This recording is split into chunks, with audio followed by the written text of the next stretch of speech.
அனைவருக்கும் வணக்கம். இன்னைக்கான அரசியல் அப்டேட்டில் நம்ம பார்க்க போகிற ரொம்ப முக்கியமான ஒரு பரபரப்பான தகவல் என்ன அப்படின்னு பார்த்தீங்கன்னா, இஸ்ரேல் ஈரான் மீது தாக்குதல் நடத்தி வரக்கூடிய நிலையில் போர் நிறுத்த உடன்படிக்கைக்கு ஈரான் தயாராக இல்லை அப்படின்னு ஈரான் அறிவித்துள்ளதாக கூறப்படுதுங்க. அது மட்டும் இல்லாமல் இனி பேச்சே கிடையாது அப்படின்னும் அமெரிக்காவினுடைய ஃபியூஸை பிடுங்கி இருக்காங்க ஈரான் அப்படின்னு சொல்லலாம். ட்ரம்ப் இந்த மாதிரியான விஷயங்களை கண்டிப்பாக எதிர்பார்த்தும் இருக்க மாட்டாரே அப்படின்ற ஒரு கேள்வியும் தற்போது எழுந்திருக்கிறது அப்படின்னு தாங்க சொல்லணும். இது குறித்த முழுமையான தகவலை நீங்கள் தெரிஞ்சுக்க வீடியோவை ஸ்கிப் பண்ணாமல் கடைசி வரைக்கும் பாருங்கள். இந்த பதிவு உங்களுக்கு மிக பயனுள்ள விகிதத்தில் இருக்கும். வீடியோக்குள்ளே போகிறதுக்கு முன்னாடி இது வரைக்கும் நீங்கள் நம்ம சேனலை சப்ஸ்கிரைப் பண்ணலை அப்படின்னா உடனே சப்ஸ்கிரைப் பண்ணிக்கோங்க. அப்படியே பக்கத்தில் இருக்கக்கூடிய நோட்டிஃபிகேஷனுக்கான பெல் பட்டனையும் ப்ரெஸ் பண்ணிக்கோங்க. சரி நேர்களே, வாங்க வீடியோக்குள்ளே போகலாம். இஸ்ரேல் ஈரான் மீது தாக்குதல் நடத்தி வரக்கூடிய நிலையில் போர் நிறுத்த உடன்படிக்கைக்கு ஈரான் தயாராக இல்லை அப்படின்னு ஈரான் அறிவித்துள்ளதாக கூறப்படுது. இதில் ஈரான் போர் நிறுத்த வேண்டும் அப்படின்னு அமெரிக்கா தொடர்ந்து சொல்லி வந்த நிலையில் அமெரிக்காவின் பேச்சு இனி கேட்க தயாராக இல்லை அப்படின்னு ஈரான் அறிவித்திருக்காங்க. அதோடு ஈரான் அமெரிக்கா இடையிலான அணு ஆயுத பேச்சுவார்த்தையும் இனிமே நடக்காது அப்படின்னு ஈரான் அறிவித்திருக்கு. ஈரான் இந்த முடிவை கத்தார் மற்றும் ஓமன் மத்தியஸ்தர்கள் வழியாக தெரிவித்ததாக தகவல்களும் வெளியாகியிருக்கு. இஸ்ரேல் ஈரான் ஆகிய இரு நாடுகளும் தொடர் தாக்குதல்களை தொடங்கி இருக்கிறதுனால போர் மேலும் தீவிரமடையலாம் அப்படின்ற அச்சம் எழுந்திருக்கு.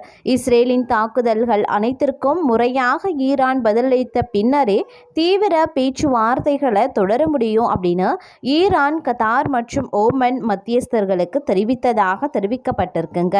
அது மட்டும் இல்லாமல் தாக்குதலின் போது ஈரான் பேச்சுவார்த்தை நடத்தாது அப்படிங்கிறத தெளிவுபடுத்தியும் இருக்காங்க. ஈரானின் மீது இஸ்ரேல் தாக்கிக் கொண்டு இருக்கும் போது நாங்கள் எந்த விதமான பேச்சுவார்த்தையையும் நடத்த முடியும் அப்படின்னு ஈரான் கேள்வி எழுப்பியும் இருக்கு. இஸ்ரேலுக்கு முழுமையாக பதிலடி கொடுத்த பின்பே, இஸ்ரேலுக்கு நரகத்தை கதவை காட்டிய பின்பே நாங்கள் பேச்சுவார்த்தைக்கு வருவோம் அப்படின்னு ஈரான் சபதமும் செய்திருக்காங்களாம். இரு நாடுகளுக்கும் இடையிலான மோதல் மிகப்பெரிய போராக உருவெடுத்திருக்கிறது. இன்னொரு பக்கம் அமெரிக்க அதிபர் டொனால்ட் ட்ரம்பை ஈரான் முக்கிய எதிரியாக கருதுறாங்க. தங்களின் முதல் எதிரியாகவும் கருதுறாங்க. இதனால அவரை தீர்த்து கட்ட ஈரான் திட்டமிட்டுள்ளது அப்படின்னு இஸ்ரேல் பிரதமர் பெஞ்சமின் நெதன்யாகு தெரிவித்திருக்காரு. ஈரானின் அணு ஆயுத திட்டத்தை தடுத்ததில் ட்ரம்ப் முக்கிய பங்கு வகித்திருக்காரு. அதனால் அவரை கொலை செய்ய ஈரான் திட்டமிட்டுள்ளதாகவும் நெதன்யாகு தெரிவித்திருக்காரு. அமெரிக்க அதிபர் டொனால்ட் ட்ரம்பை கொலை செய்ய ஈரான் சதி செய்திருக்காங்க.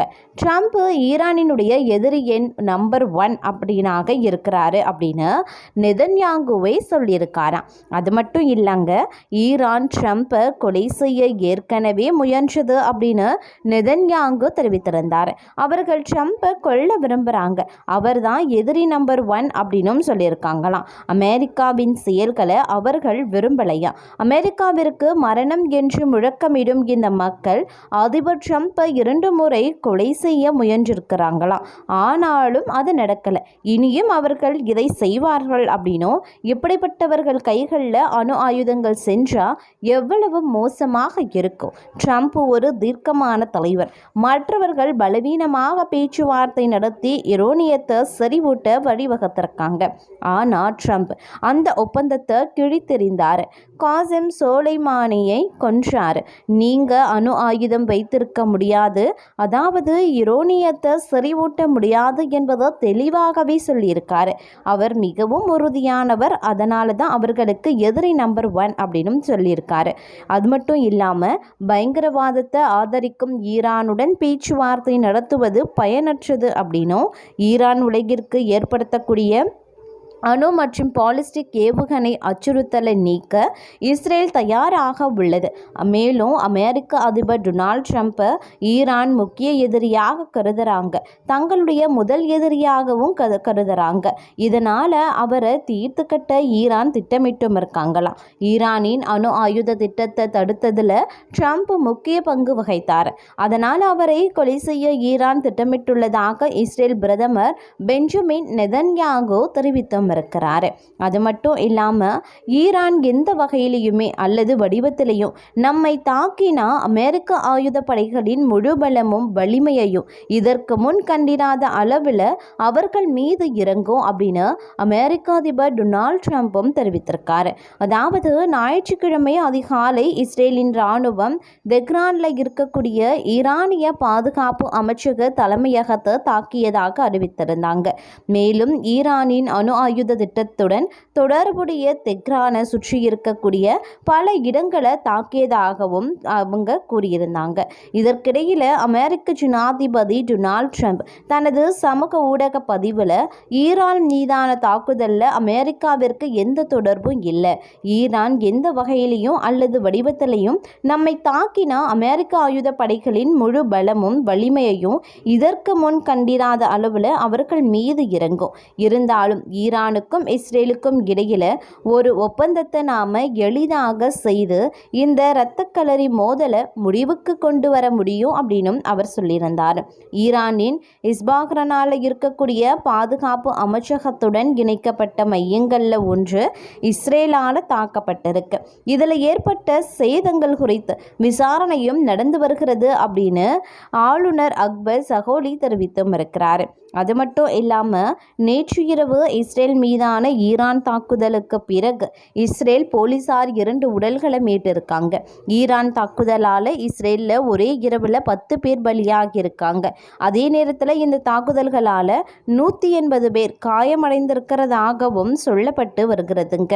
மேலும் பார்த்தோம் அப்படின்னா இஸ்ரேல் மீது ஈரான் தாக்குதல் நடத்தி வரக்கூடிய நிலையில் போர் நிறுத்த உடன்படிக்கைக்கு ஈரான் தயாராக இல்லை அப்படின்னும் தற்போது ஒரு செய்தி வெளியாகி இருக்கிறது. ஈரான் இஸ்ரேல் போர் உச்சமடைந்திருக்குங்க. இஸ்ரேலும் ஈரானும் செவ்வாய்க்கிழமை 5வது நாளாக தொடர்ந்து ஒருவரையொருவர் தாக்கியம் கொண்டாங்க.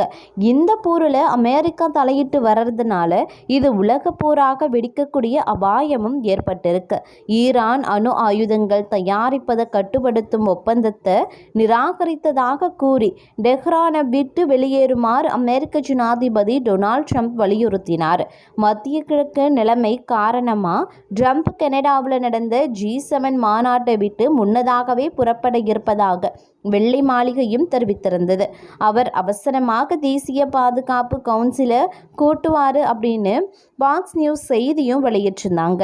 இருப்பினும் ட்ரம்ப் செய்த இந்த செயல் இந்த போரை பெரிதாக்கும் சூழலை ஏற்படுத்தியிருக்கு.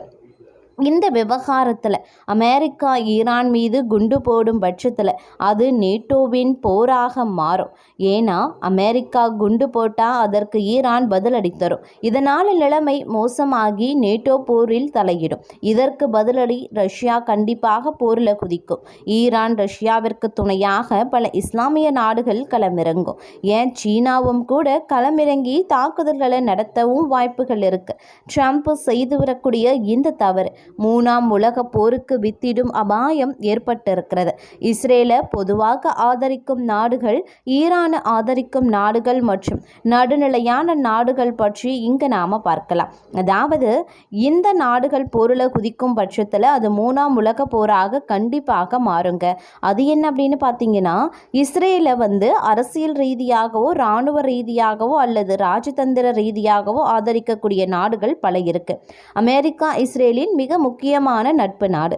இராணுவ மற்றும் உளவுத்துறை ஆதரவை வழங்குறாங்க. ஐக்கிய ராஜ்யம் இஸ்ரேலுக்கு அரசியல் ஆதரவு அளிக்குது. பெரும்பாலும் அமெரிக்காவின் கொள்கைகளை ஒட்டியே செயல்படுது. ஜெர்மனி யூத இனப்படுகொலைக்கு பிறகு இஸ்ரேலுக்கு வலுவான ஆதரவை அளித்தும் வராங்க. பிரான்ஸ் இஸ்ரேல் தன்னை தற்காத்து கொள்ளும் உரிமையை ஆதரிக்கிறாங்க. அதே நேரத்தில் சில கொள்கைகளையும் விமர்சிக்கிறாங்க. கனடா இஸ்ரேலுக்கு ராஜதந்திர மற்றும் அரசியல் ஆதரவை வழங்குறாங்க. ஆஸ்திரேலியா பொதுவாக இஸ்ரேலுக்கு மேற்கத்திய நாடுகளின் ஆதரவை வழங்குது. இந்திய வர்த்தகம், பாதுகாப்பு மற்றும் உளவுத்துறை பகிர்வு ஆகியவற்றில் அதிகரித்து வரக்கூடிய ஆதரவை அளிக்கிறாங்க. ஆனால் இராணுவ போர் விவகாரங்களில் ஆதரவு கிடையாது.